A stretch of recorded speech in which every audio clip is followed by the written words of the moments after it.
you come across this shear with this kind of screw, you better watch this video and know how to take it apart, because if you just go to unwinding that, it's ruined. It's gone. This is Bill Shepherd. He's with me today, and he brought a pair of shears that I've only seen twice before, and I've been wanting another one because it's got a horrible, horrible screw. And Bill has figured out how to take this apart, and I want him to show you.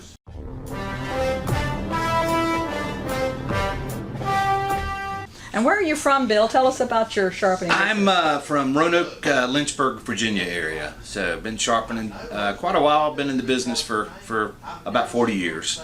So this pair of shears, actually, I think I sold these things about 25 or 30 years ago.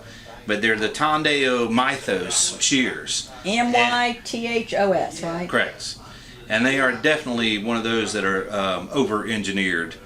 But when we start taking this thing apart, you've got your ring that you can tighten partially, but then there's a set screw in here, and to take it apart you have to go in from the back side and push the set screw out. Let's get this closer so we can see, okay?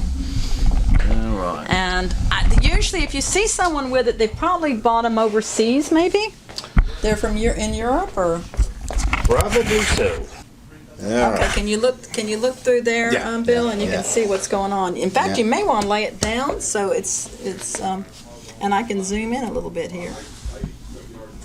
Okay. That's pretty close, isn't it? Yes.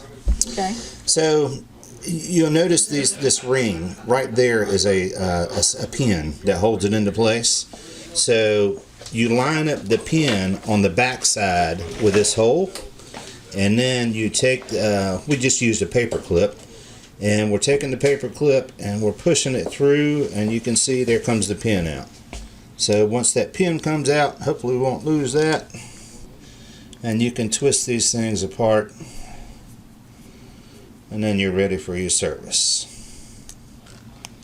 So Bill, what if they don't do that? What if they just twist it apart? It's going to break. Okay, and they're going to have to buy the shear, or they're in big trouble if they just try to twist that screw off. Yes, yes.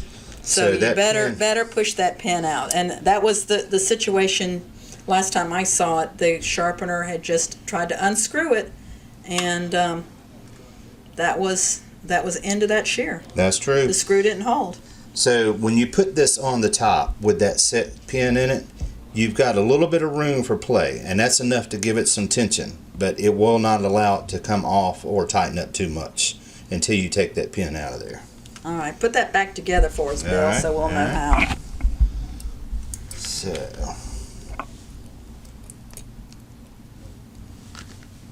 I'm sure glad you brought these with you. I've been wanting one of these to show people.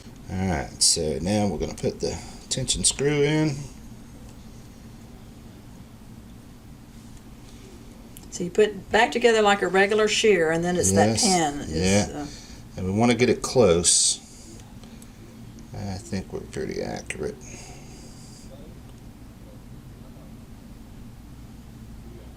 And then we're going to take the pin, the little bitty pin. Man, would tweezers help with that or not? Yeah, it probably would. I can't even see that pin. There, maybe I can see. That's teensy. What kind of person would dream this up? They're from Germany. So this would be an older shear. You wouldn't see this manufactured today. I don't think so. So now the pin's back in there, and it allows you to adjust it that degree to that degree for the tension, and it won't go any farther either way. And if you force it beyond that, got some pliers and forced it, which I would have done if I hadn't known about the pin, you've ruined it. Yes. There you go. That's how you do it. Because if you just go to unwinding that, it's ruined. It's gone. And you can't replace it. They don't make them anymore. No. You're just too bad, too sad. And what did they sell for? Do you remember, Bill? I think those were around $400 or $500, and that was 25 or 30 years ago. So it was a high-end shear. Wow. Okay, thank you so much for bringing that to us, Bill. All right, thank you, Bonnie. Oh, and by the way, why are you here, Bill? I came down for a little refresher course on the techniques. Bonnie is a wealth of knowledge. I love your videos, so thank you very much for that. But it's been a good week or a good day. Good day, all right. And you're getting back before the storm hits, right? Yes. All right, thank you, Bill. Thank you.